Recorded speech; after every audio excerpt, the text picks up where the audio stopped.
Hi, my name is Diego, and in this video, I would like to show you a very useful technique to memorize and to get classical pieces to sound really good.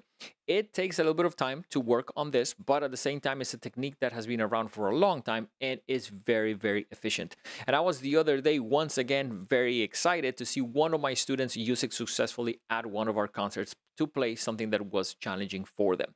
So the way that it works is you're going to need sheet music. And I have here one of our versions of a piece originally called Minuet in G, but we have transformed it a little bit to fit our students. As you can see, I have put A for the line 4, B for line 3, C for line 2, and D for line 1.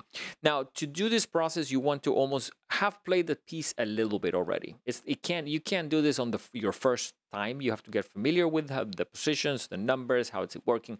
This is almost like, how do you take it further? How do you almost get it from sounding okay to sounding great, and to really being able to, among other things, being able to perform it, hopefully in front of a crowd. So what you do is you take each section. Let's say we're going to talk about section A, and you start with almost the end. In this one specifically, line 4 is probably the hardest one. So we're going to try to do just right hand, and I'm going to be playing this.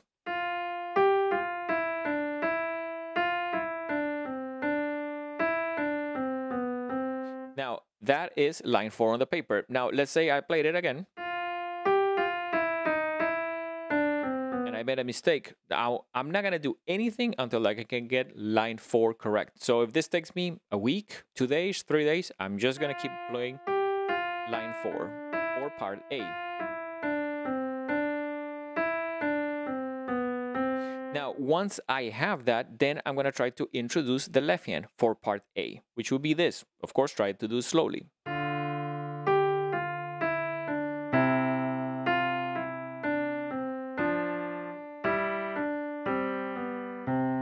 Now, let's say you have 10 minutes to practice today. You don't do the rest of the piece. You don't move to B or C until like you actually have the last section, which is that last line, sounding really strong, really correct. So it takes a little bit of discipline, but if you have 10, 15 minutes, maybe do some exercises, maybe do some chords and scales and go just on this section. Now, let's say that section starts to sound good. I would say next step, do section B, and section B, we're going to do it just with the right hand.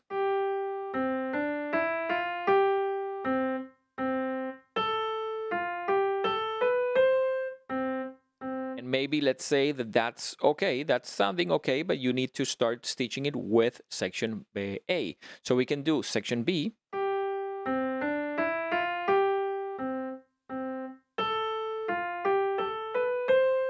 And I can work on the transition to go to the next line. So and on a couple of levels, it works really good because you're taking a section and almost drilling it down. And part of what I see with most students is that they don't repeat things enough. You need enough repetition, and you need repetition that is not full of mistakes. Repetition full of mistakes counts like 0. So it's very important to do this technique.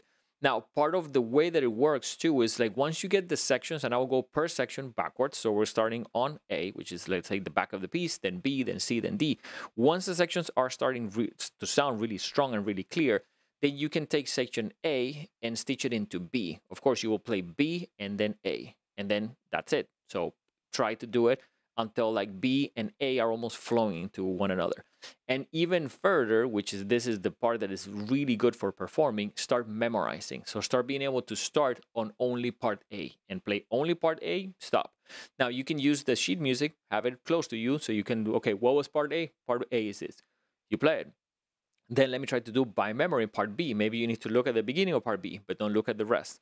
So this technique allows you to not only iron out the differences between sections, also identify which ones are hard for you. Maybe in a piece, C is a lot harder than A, but at the same time, you want to spend enough time and not keep piling up material when you are not even able to get a section together. So one of the things that we see a lot with students is they just want to play the whole thing, and they want to play the whole thing every single time. It doesn't work. It doesn't give you enough repetition, and among other things, I think can become really frustrating. So hopefully this video is a great tool.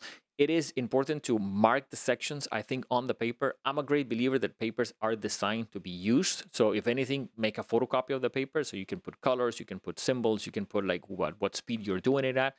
Of course, also try to probably practice with the metronome. But this technique, I have seen it very almost transform what a student can do. Now, it does take work. So you may spend a half an hour playing only a section, and that's it for that day. But at the same time, when you compound the effect of that week after week, it's really, really powerful. So hopefully the video was useful. If you would like to get more information about what we do here, check our main website called thehitmusicstudio.com. We'll see you guys soon. Take care.